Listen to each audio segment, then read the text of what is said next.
Huwag kang mangamba, dahil ako ang Diyos mo. Palalakasin kita at tutulungan.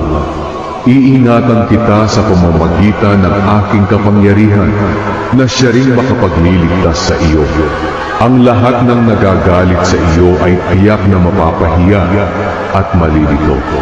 Ang mga lumalaban sa iyo ay mapapahamak.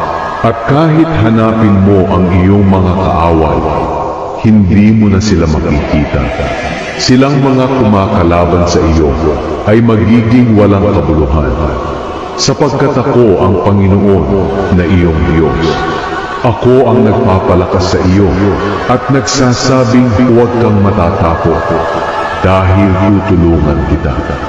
Lumapit kayo sa akin, kayong lahat na nahihirapan at nabibigatan sa inyong pagsama, at bibigyan ko kayo ng kapahingahan. Sundin ninyo ang mga utos ko at matuto kayo sa akin, dahil mabait ako at mababanggo. Makakapagpahinga kayo dahil madaling sundin ang aking mga utos at magaan ang aking ipinapagawa. Humingi kayo sa Diyos at bibigyan kayo. Hanapin niyo sa Kanya ang hinahanap niyo at makikita ninyo. Kumatok kayo sa Kanya at pagbubuksan kayo, sapagkat ang